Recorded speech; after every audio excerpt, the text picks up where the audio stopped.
आत्ता तुमची term exam चालू होत आहे 9th आणि 10th स्टँडर्डचे ऑल सब्जेक्टचे सगळे क्वेश्चन पेपर पाहण्यासाठी अंगी पाटील 9th आणि 10th स्टँडर्डसाठीचे अतिशय उपयोगी असे व्हिडिओ तुमच्यासाठी घेऊन आले आहे।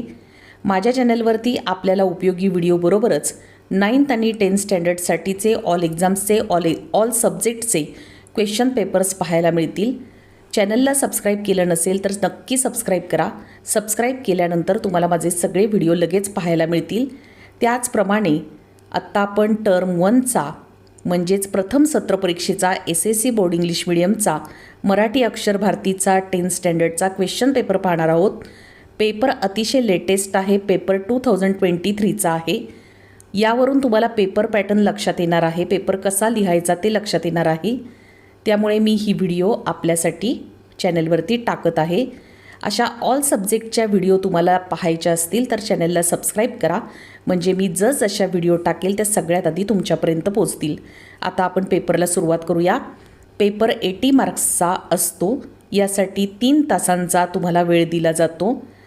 या पेपरमध्ये ज्या काही आकृत्या असतात, खाली बघा स्क्वेअरमध्ये काही आहे, कथेचे प्रकार वगैरे असं हे सगळं जे काही आहे हे तुम्ही पेननेच काढायचं असतं।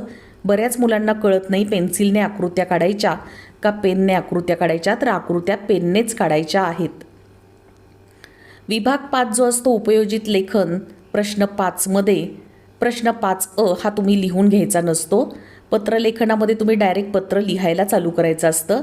आणि सारांश लेखन हा जो प्रश्न असतो विभाग 5मध्येच प्रश्न 5अ मध्ये 2 नंबरचा सारांश लेखन म्हणजे समरी रायटिंग हा जो क्वेश्चन असतो, यासाठी तुम्हाला गद्य विभागातील प्रश्न 1ई अपठित उतारा वाचून त्या उताऱ्याचा सारांश लिहावा असं सांगितलेलं असतं।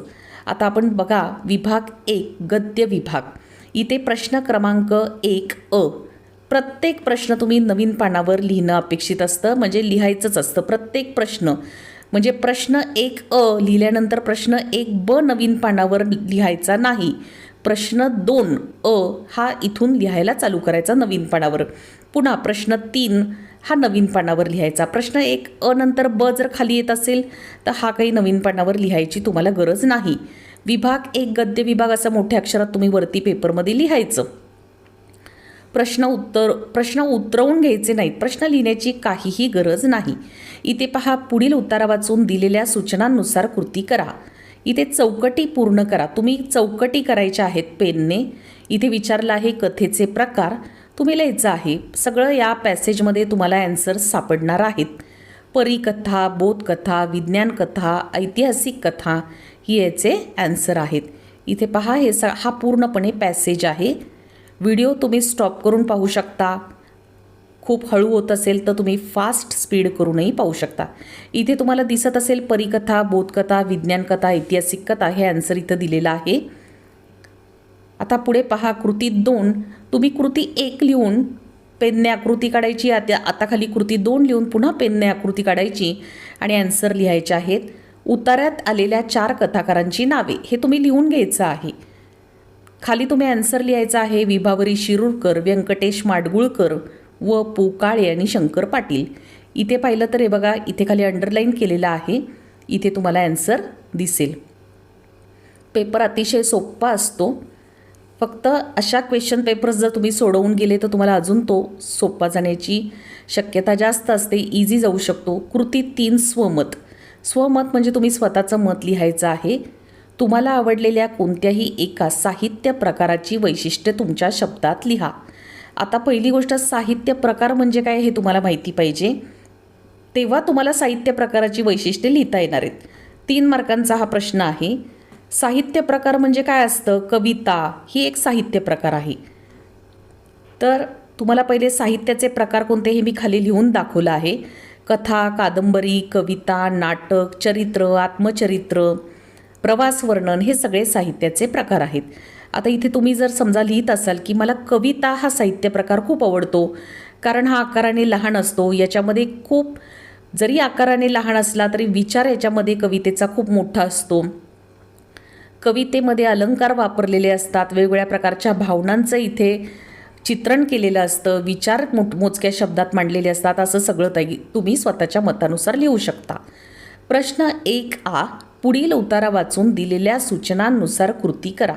इथे पुन्हा तुम्ही आकृती म्हणजे डायग्रॅम काढायची आहे पेनने आणि लेखकाच्या बालपणीचा दिनक्रम याचं तुम्ही ॲन्सर इथे 2 मार्कांचं लिहायचं आहे. पॅसेजमध्ये ॲन्सर आहे. आता हे पहा, हे 2 नंबरचं पेज होतं. आता आपण 3rd नंबरचं पेज पाहूया. पुन्हा इथे एक पॅसेज दिलेला आहे पहा, कारण इथे प्रश्न 1A पुढील उतारा वाचून दिलेल्या सूचनांनुसार कृती करा याचा हा पॅसेज आहे. हा संपूर्ण पॅसेज आहे. इथे पुन्हा कृती 2 आकलन. लेखकाच्या पाठीवर या गोष्टींचा वर्षाव होई. धम्मक लाडू आणि चापट पोळ्यांचा. इथे पहा अंडरलाईन केली आहे, धम्मक लाडू आणि चापट पोळ्यांचा यथेच्छ वर्षाव व्हायचा. इथे ॲन्सर आहे. खाली पहा लेखकाच्या बालपणीचा स्वभाव, खोडकर आणि उपद्व्यापी.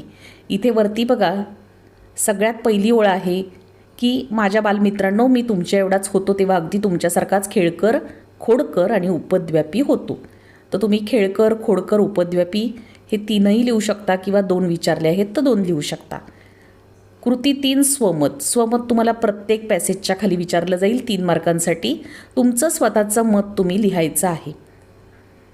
लेखकाच्या वडिलांची शिस्त जाणवलेले प्रसंग पाठाच्या आधारे तुमच्या शब्दात लिहा. तुम्हाला काय शिस्तीचे जाणवलेले प्रसंग आहेत ते तुम्ही इथे लिहायचं आहे.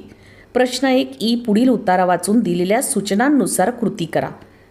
इथे पण पहा कृती 1 आकलन कृती. या घटकांना शिक्षण देण्याची आवश्यकता.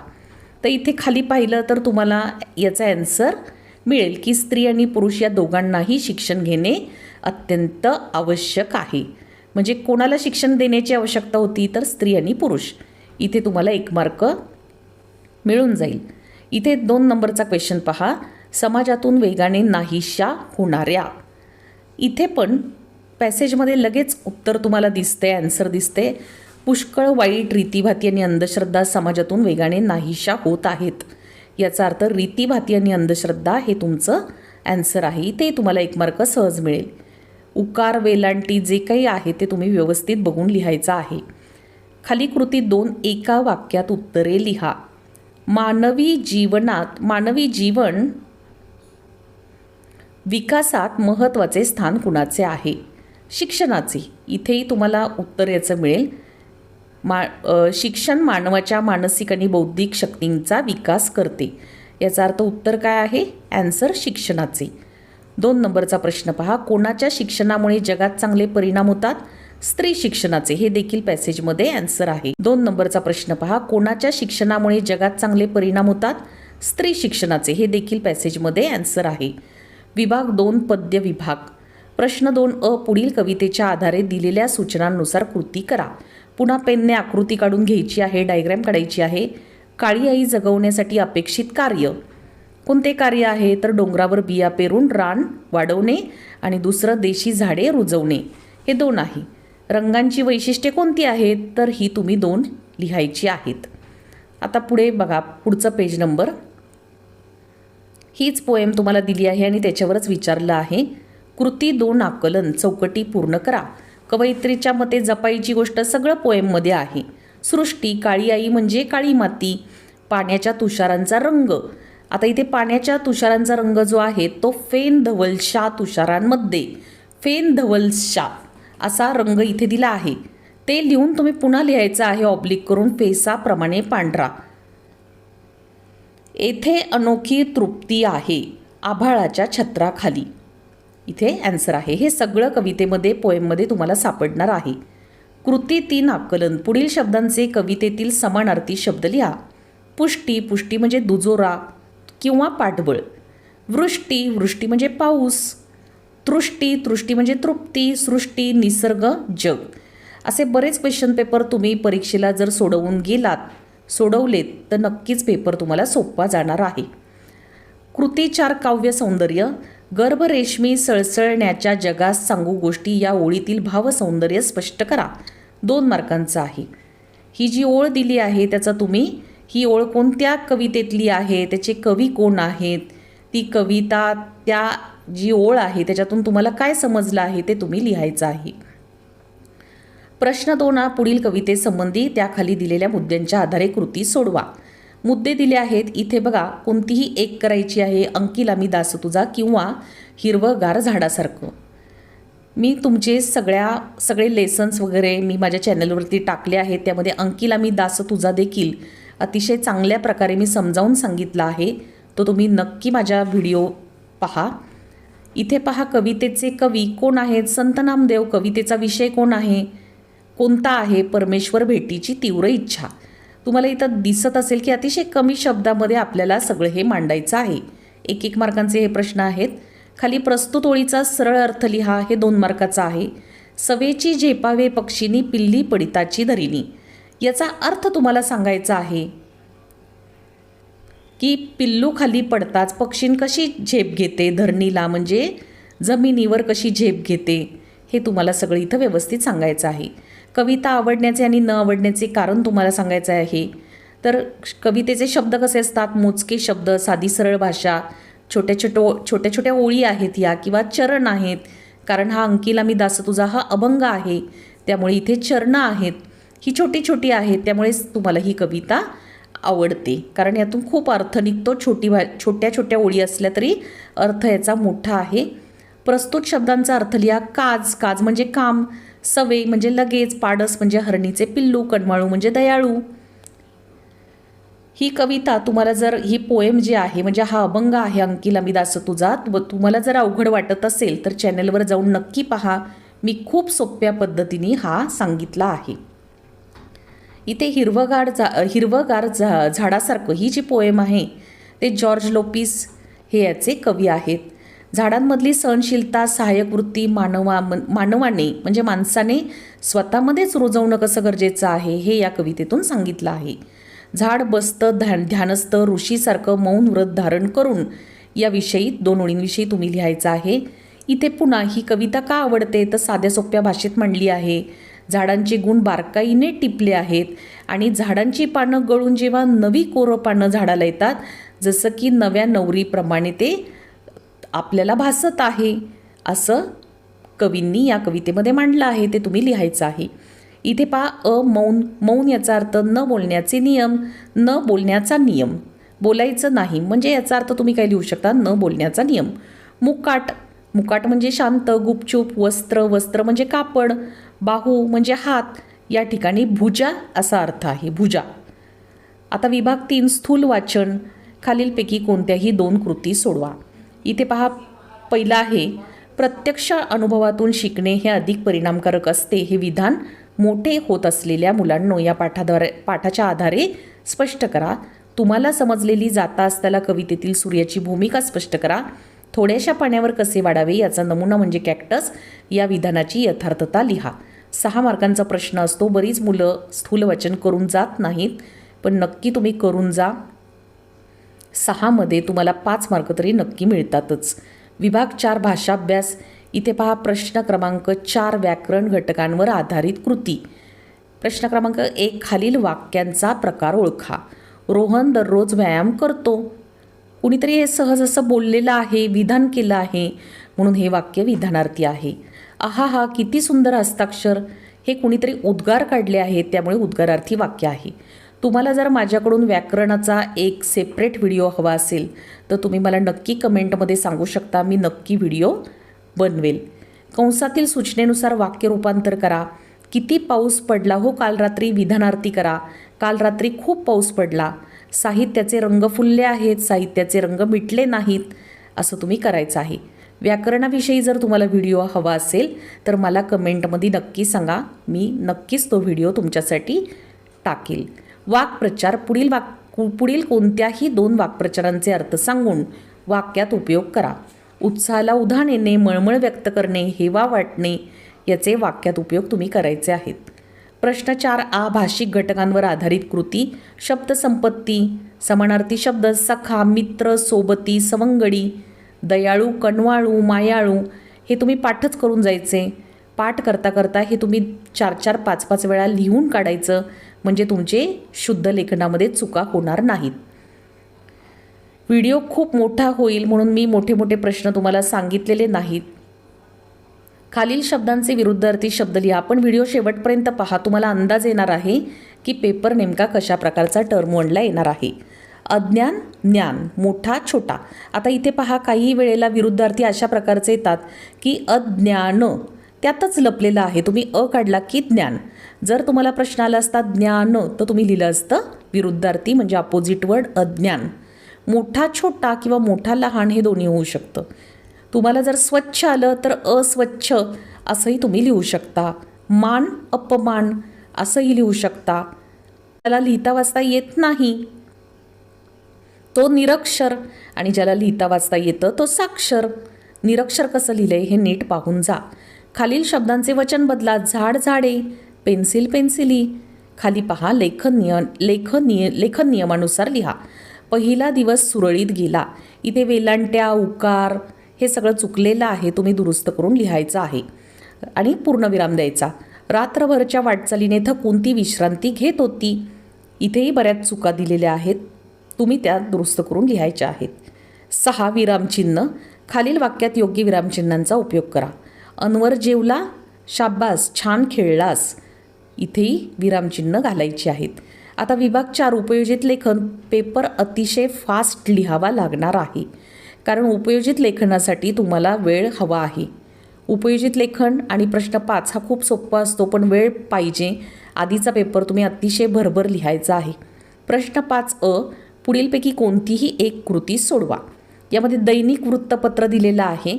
विद्यार्थी प्रतिनिधी या नात्याने शाळेच्या बागेचे सुशोभीकरण करण्यासाठी मार्गदर्शन करण्याबाबत माननीय नगरसेवकांना विनंतीपत्र लिहा. नगरसेवकांना तुम्ही विनंतीपत्र लिहायचं आहे किंवा बागेतील फुलझाडांबाबत माहिती पत्रकाची मागणी करणारे पत्र बागेच्या माननीय व्यवस्थापकांना पत्र लिहा. हे तुम्ही लिहायचं आहे.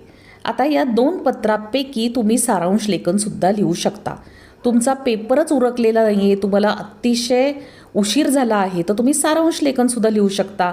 मग विभाग 1 तुम्ही मागे पानं उलटून काढायचा. विभाग 1मध्ये गद्य विभागामध्ये प्रश्न क्रमांक 1 मध्ये जो अपठित उत्तरा म्हणजे अनसीन पॅसेज दिलेला आहे त्या अनसीन पॅसेजचा सारांश तुम्ही तुमच्या शब्दात लिहायचा आहे. इथे 1/3 म्हणजे 1/3 असं लिहिलं आहे.